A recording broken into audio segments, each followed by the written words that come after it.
여러분, 오늘은 그냥 시장 소식 브리핑이 아닙니다. 당신이 지금까지 들어왔던 암호화폐 이야기의 관성을 뒤집고 앞으로 3, 5년 사이에 누가 진짜 승자를 가려낼지 그 무대 뒤 장치까지 통째로 보여드리는 시간입니다. 저는 지식의 횡단, 암호화폐 읽어주는 남자 하루입니다. 이 영상 하나로 여러분이 돈을 벌기 위한 판읽기의 좌표를 업데이트 하시길 바랍니다. 왜냐하면 2024년부터 조용히 이더리움을 사들이기 시작해 2025년에 접어들어선 아예 대규모 간접 매집으로 드라이브를 걸고 있는 인물이 있습니다. 바로 페이팔 마피아의 상징, 피터 틸, 비트코인과 달러, 스테이블 코인, RWA 말고는 눈길도 안 주던 그가 왜 하필 이더리움에 꽂혔는가? 저도 이 질문 하나를 붙들고 월가, 중간 간부, 암호화폐 데스크 담당자와 긴 통화를 하고 시차를 건너 이메일로 질의응답을 이어가며 내용 전체를 PDF로 정리했습니다. 오늘은 그 핵심을 숨김없이 공개합니다. 아울러 파이코인, XRP, 시바이누 등 커뮤니티에서 질문이 쏟아졌던 코인들에 대한 코멘트까지 묶었습니다. 필요하신 분은 영상 고정 댓글에 링크 또는 10,9627 3200으로 부자라고 문자 남겨주세요. 자동 안내에 따라 간단히 신청하시면 정리본 PDF를 그대로 이메일로 보내드리겠습니다. 먼저 피터 틸이 왜 이더리움에 집중하느냐? 핵심은 전쟁이 취소된 전쟁입니다. 제가 6, 7개월 전 라이브에서 전망했듯 빅테크와 월가는 레이어 1을 직접 만들며 이더리움, 비트코인, 솔라나, XRP의 영토를 노릴 거라고 봤습니다. 실제로 그 흐름이 준비됐죠. 그런데 예상 밖 변수가 터졌습니다. 반환 크립토 기조의 규제 환경 속에서 빅테크와 월가가 독자 레이어 1을 가동하려던 발걸음을 늦춘 사이 정치 지형이 빠르게 전환될 조짐을 보였고 암호화폐 블록체인 정책의 속도가 생각보다 빨라졌습니다. 문제는 타이밍이에요. 아마존이 만들면 구글이 그 체인 위로 안 올라옵니다. 애플이 만들면 메타가 만들면 아마존이 각자의 이해관계 때문에 상호 신뢰의 공공 인프라 역할을 못하는 겁니다. 전쟁을 시작하기도 전에 경합 자체가 의미 없어진 셈이죠. 그래서 나온 결론 과도기의 중립지대가 필요하다. 각자 내부용 체인은 만들되 대외적 서비스와 대규모 유동성 이입, 기관 기업의 회계 세무 처리가 깔끔하게 가능한 공공결제 레일이 하나 필요하다는 판단, 그 역할을 당장은 이더리움이 맡게 된다는 것입니다. 여기서 중요한 건 기간 가정입니다. 월가 쪽에서는 이 과도기를 3, 5년으로 봅니다. 이 기간 동안 달러 스테이블 코인 시장은 보수적으로 10배 커지고 RWA는 20, 40배 성장할 수 있다는 전망이 깔려 있어요. 그리고 그 모든 토크나 청산 유통 커스터디의 바닥에는 레이어 1 블록체인이 필요합니다.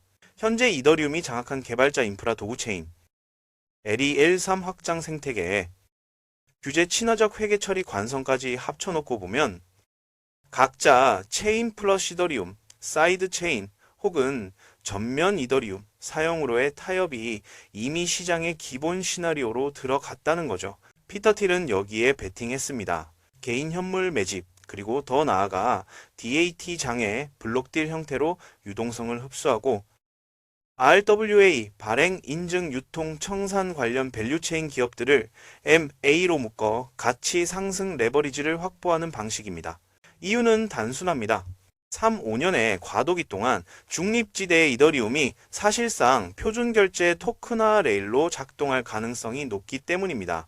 가격 시나리오를 물었습니다. 기준가 4, 0달러. 그 관점에서 6개월 100%, 이번 사이클 피크 내년 2분기 전후까지는 50, 100%의 트레이딩 타깃도 합리적 장기로는 3, 5년 1. 랭랭랭아. 0% 리스크 테이킹 뷰. 이들은 10, 20년이 아니라 최장 5년의 승부를 봅니다. 그래서 저는 말씀드립니다. 비트코인은 기본 자산으로 꾸준히 그리고 이더리움 역시 비트코인 못지않게 체계적으로 모으는 전략이 필요합니다. 단, 투자 호흡은 분명하게 내년 6월 2분기 전후를 피크밴드로 가정한 한 번 수익화 후 재진입 계획을 세우느냐, 혹은 3, 4년짜리 구조적 랠리를 동행하느냐를 미리 정해야 합니다. 성향과 현금 흐름에 맞춰 선택하세요. 다음은 여러분이 가장 많이 물어보신 알트 ETF 시대의 판가리입니다. 11개월 안에 알트 ETF가 최소 200개 승인될 가능성, 실제 종목 수는 40, 50개 내외가 조합을 달리하며 다수의 ETF로 포장될 겁니다. 포인트는 기관 상장사가 현물을 직접 사지 않는다는 사실이에요. 회계 세무 리스크, 내부 통제 이슈 때문에 ETF 라우트를 선호합니다. 그러면 무슨 일이 벌어지느냐? ETF 라인업에 못 들어간 알트는 유동성 접근성이 급격히 나빠집니다. 상장 폐지까지는 아니어도 좀비 코인 구간에 오래 갇힐 확률이 높아져요. 이미 신청 리스트에 153개가 올라와 있고 이 안에서 핵심 종목들이 추립니다. 지금 보유한 알트를 ETF 후보군과 대조해 보세요. 한 번도 언급된 적이 없다. 냉정하게 리밸런싱을 고민해야 합니다. 여기서 파이코인은 예외 변수를 가집니다. ETF 라인업에 이름이 없으니 버려야 하느냐는 질문이 나옵니다. 월가 담당자도 처음엔 그렇게 말했습니다. 그런데 제가 짚어줬죠.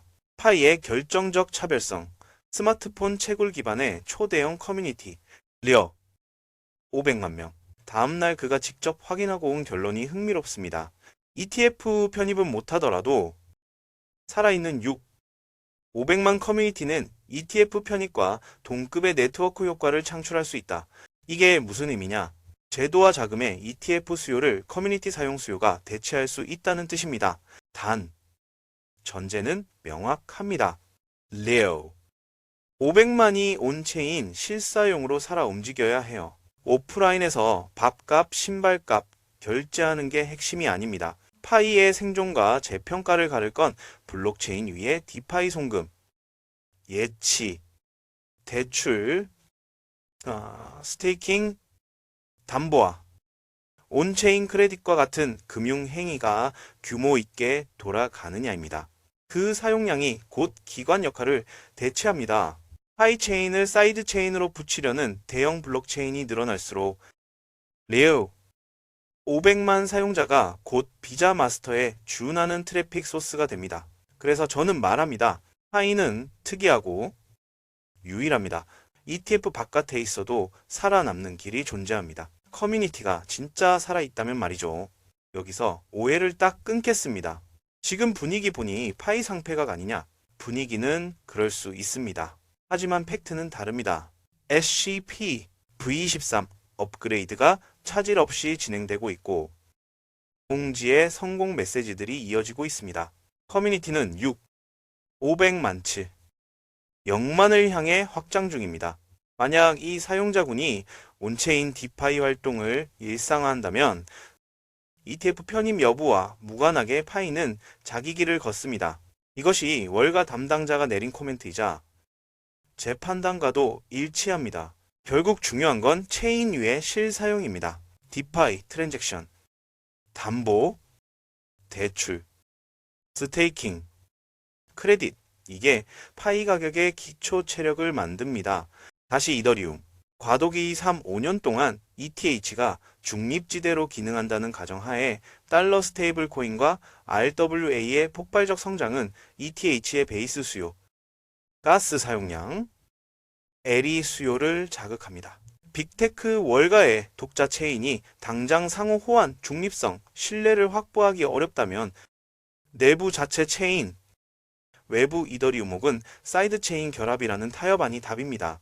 그래서 피터 틸은 개인 매집 DAT 밸류 체인 MA로 1년의 포지셔닝을 끝냈고 가격 가정도 6개월, 100%, 3, 5년 1, 링링링 0%라는 공격적이되 구조적 뷰를 채택하고 있습니다.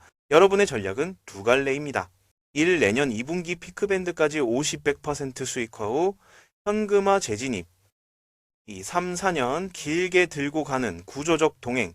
어떤 길을 택하든 포지션 사이징과 리스크 한도를 먼저 정하세요. 변동성은 보상입니다만 포지션 관리가 없으면 그 보상은 남의 얘기가 됩니다. 알트 포트폴리오 점검 체크리스트도 드리겠습니다. 첫째, ETF 후보군 언급 이력 유무 최소 1회 이상. 둘째, 기관 접근 채널 커스터디, 마켓 메이킹, 유동성 지원 가시성. 셋째, 온체인 실사용 수수료 내러티브 존재 여부 LERWA 게임 소셜. 넷째, 규제 소송 리스크. 다섯째, 토크노믹스의 장기 지속 가능성 인플레이션. 락업 해제 스케줄. 이 5가지 중 3개 이상이 부정이라면 비중 축소 또는 교체를 진지하게 고민할 때입니다. 반대로 파이처럼 ETF 바깥인데도 커뮤니티 사용량으로 대체 가능한 프로젝트는 별도 트레이에 올려서 관리하세요. ETF잉 생사 공식을 그대로 적용하면 오판입니다. 현실적인 실행 가이드는 이렇습니다. 코어 포지션은 BTC, ETH로 구성하고 ETH 비중을 주기에 맞춰 점증 LE, RWA, 인접 섹터는 모멘텀 플러스 온체인 지표로 선별 진입, 알트는 ETF 후보군 온체인, 수요 규제 리스크 필터를 통과한 종목만 제한적으로, 파이는 온체인 디파이, 활성 지표 거래 건수, 예치 총량, 대출 잔고, 스테이킹 참여율 등을 월 단위로 모니터링하며 커뮤니티 기간, 시나리오의 현실화를 추적하세요. 그리고 무엇보다 내년 4, 6월 구간에 대한 익절 시나리오를 문서로 써두십시오. 목표 수익률, 분할 매도 구간, 재진입 조건을 지금 정해야 그때 가서 감정에 흔들리지 않습니다. 오늘 말씀드린 모든 통화 요약과 이메일, QA, 그리고 코인별 코멘트를 PDF로 묶어두었습니다. 받으실 분은 10,627 3205로 부자라고 문자 보내시거나 고정 댓글에 링크를 누르세요. 모바일 링크를 열고 브라우저에서 열기를 누르면 자동으로 문자 화면이 뜹니다. 전송만 누르면 신청 완료. 구독자, 시청자분들께 드리는 무료 혜택, 안내 투자 관련 자료, 무료 코인 신청 등도 고정 댓글에 정리해 두었습니다. 이더리움은 과도기의 중립지대로, 파이는 커뮤니티 기관이라는 예외 경로로, 알트 ETF는 유동성 접근권으로 이 3개의 키워드를 기억하시고 여러분의 포트폴리오 지도를 오늘 기준으로 다시 그려보시기 바랍니다.